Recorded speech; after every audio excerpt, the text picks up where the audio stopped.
Hey there, this is Scott. I am Temple of Witchcraft, Los Angeles. I am Star and Stone Education. That's my local business, which I offer these things. And I'm here to talk about the Summer Solstice, Litha, that we have coming up here in this month. On the 22nd, which is a Saturday, give you a little bit more information and invite you to the event. So, what is the summer solstice? This is an astronomically significant event in which the axial tilt for the Northern Hemisphere or the Southern Hemisphere, because this does happen twice a year, depending on the hemisphere that you're in, it will change the date, is when we are tilted most towards the sun, so we're getting the most light. So this represents the peak or the pinnacle or the final days of that tilt before it starts to tilt the other direction, and thus we get shorter days and longer nights as we move towards the winter solstice. That solstice word comes from the Latin. It's related to the sun and standing still, and that's because it appears we stand still and the sky, relatively the darker light, is unchanged at that time. So to our ancestors of the past, who were less modern, technologically inundated, these were significant events, especially if you go deep into our past.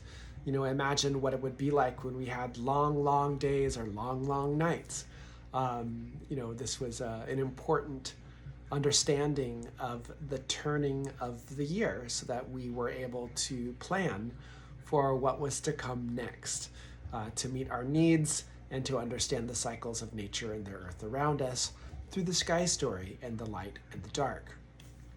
That also opens us up to the mystery traditions if we'd like to participate in them. Now, the summer solstice can have a lot of different approaches. The beauty of the modern paganism movement and witchcraft is that there is that diversity in what we do, and there's no one unified story that we all must do it a certain way. I think that it's one of the reasons I like what it is that I do, is that we understand the significance of what it is that we are coming together for as a group or as a community, but we have the potential to be creative in our approach to that celebration.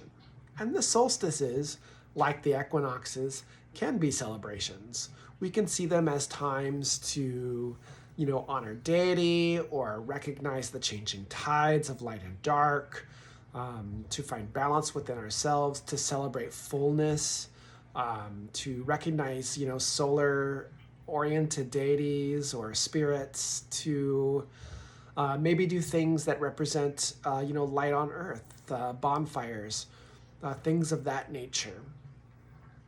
What we do in the temple, what I do and draw from what we do in the temple, is helping to turn the wheel. And what that means is that when we participate in a ritual that has to do with the changing tides, whether it's winter or summer solstice or spring or autumn equinox or any of those gates that are in between those 4 days, that represent those little doors of the changing tides, I think that when we do a ritual at that time, we're engaging it in a sacred way. We help to sort of turn the wheel by adding our consciousness and energy as nature beings.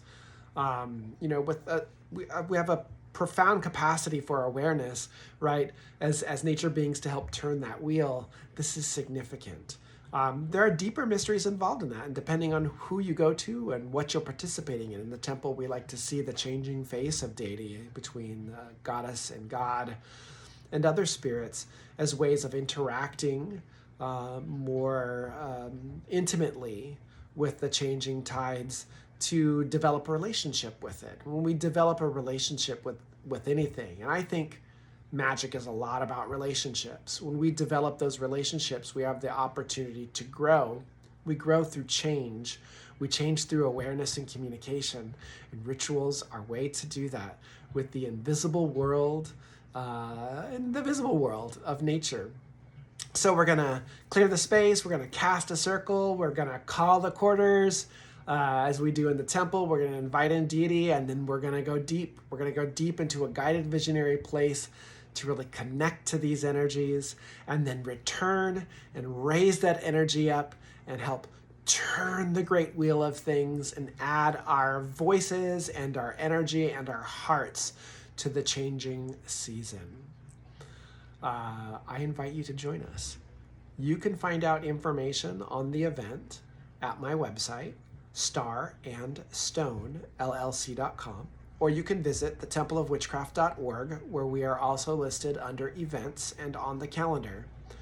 This is a registration event, meaning you can't just show up the day of the event and come in.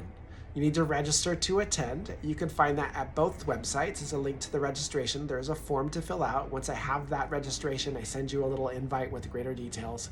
And this is because we're planning the ritual and understanding how much space and capacity we have.